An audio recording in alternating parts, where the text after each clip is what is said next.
पाप मिटाता चल बंधु पुण्य कमाता चल। पाप मिटाता चल ओ बंधु पुण्य कमाता चल। ओ बंधु रे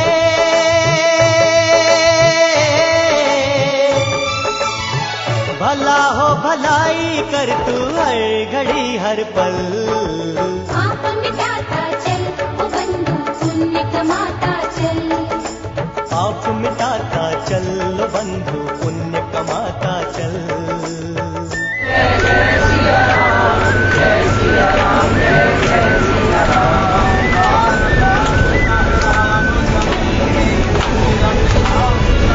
पाप की नैया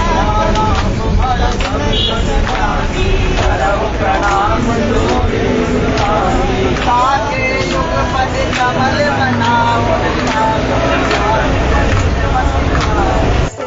आकाश के तले धरती पे सदियों तेरा नाम तो चले। तेरा नाम तो चले ओ बंधु रे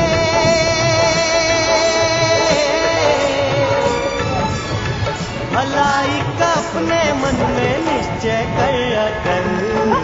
पाप मिटाता चल ओ बंधु पुण्य कमाता चल। चल दे चल पाप मिटाता चल बंधु पुण्य कमाता चल। सीधे साधे बाबा जी मंदिर के पास है।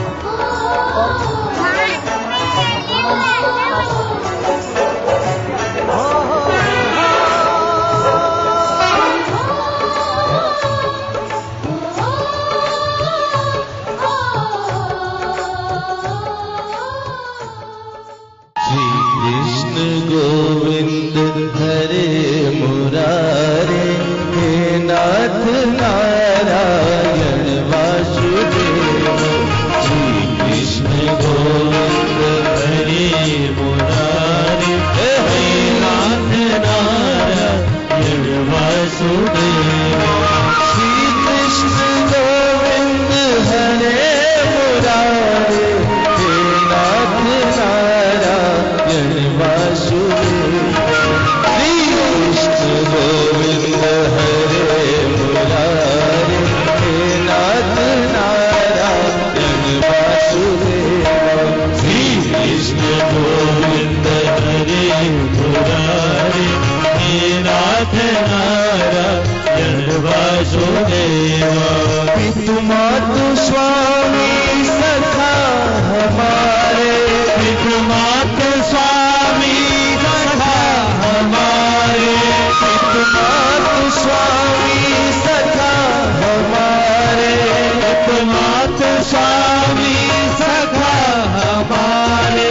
हे नाथ नारायण वासुदेव, हे नाथ नारायण वासुदेव।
परम पिता परमेश्वर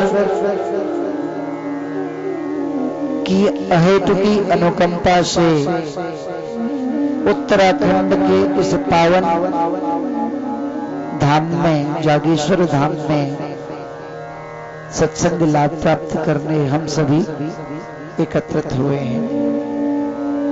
उनकी कृपा के बगैर किंचिदपि संभव नहीं है।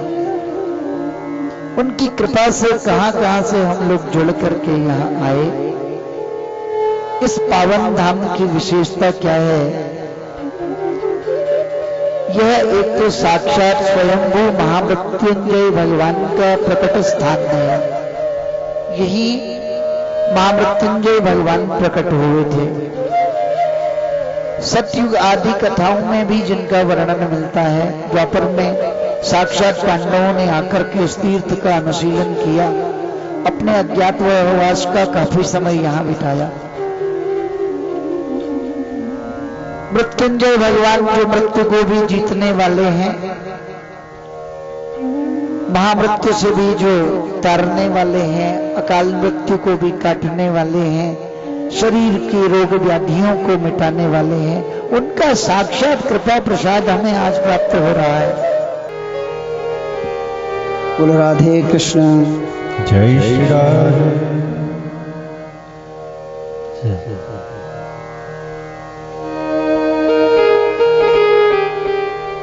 यहाँ के विधायक और विधानसभा में अध्यक्ष हैं श्री गोविंद सिंह कुंजवाल जी भी हमारे मध्य पधारे हुए हैं। आपको बहुत बहुत धन्यवाद।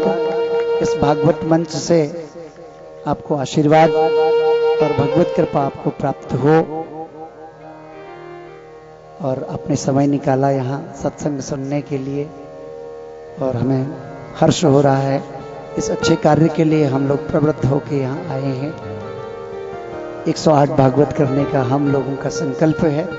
32वां भागवत है, जिसमें 4 धाम में एक भागवत, 12 ज्योतिर्लिंगों में, 9 देवियों में, 7 पुरियों में और अच्छे तीर्थों में। तो ये 32वां भागवत है। भगवत कृपा को प्राप्त हो रहा है। आपको भी इसका आशीर्वाद मिले, भगवत कृपा प्राप्त हो। बोल बांके बिहारी लाल की जय हो। भगवान की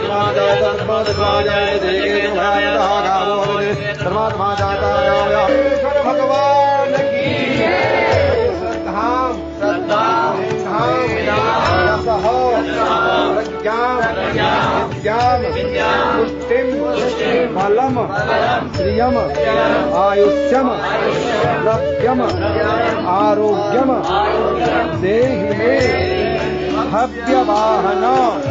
ऐसे अग्नि के हाथ करे तनो वाले तन बम्बे बाहे आयुर्दान आयुर्वेदे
आज यज्ञ हुआ, इसके बाद जो है भागवत कथा की पूर्ण आहुति है, खत्म है। तो मन वचन कर्म से हम सेवा कर सकते हैं, तो आज वचन से सेवा करनी है।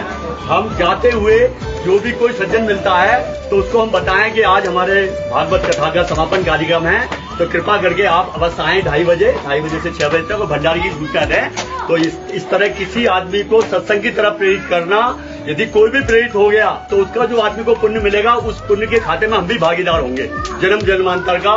किसी आदमी को सत्संग की तरफ प्रेरित करना सबसे बड़ा पुण्य का काम है। तो इसलिए कम से कम एक आदमी को हम प्रेरित करेंगे कि भागवत कथा में आज 2:30 बजे को पहुंचे, 2:30 से 6 बजे तक, और भंडारी की सूचना देंगे। मंदिर से शुरू कर देंगे, जो भी मिलता है उसको थोड़ा परिचय कर सकते हैं हम। बहन जी भाई साहब कहाँ से आए हैं, और यहाँ भागवत कथा चल रही है, 2:30 बजे आप आइए 2 घंटे के लिए। तो ये वचन से जो सेवा है, प्रेरित करना, पर्सनली बोलना ही बहुत अच्छा है। इसी का ध्यान देंगे दूसरा को। आप लोग आइए और 6 बजे भंडारा होगा, आप सभी आमंत्रित हैं भंडारा।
राजा थे, उनकी कोई संतान नहीं, उन्होंने 7 साल विवाह किए, कोई संतान नहीं हुई। 8वां विवाह किया, रानी गर्भवती हुई, तो 7 और बड़ी थी, तो इस बात से ईर्ष्या होने लगी कि हमारी बच्चा नहीं हुआ, इसका होने वाला है।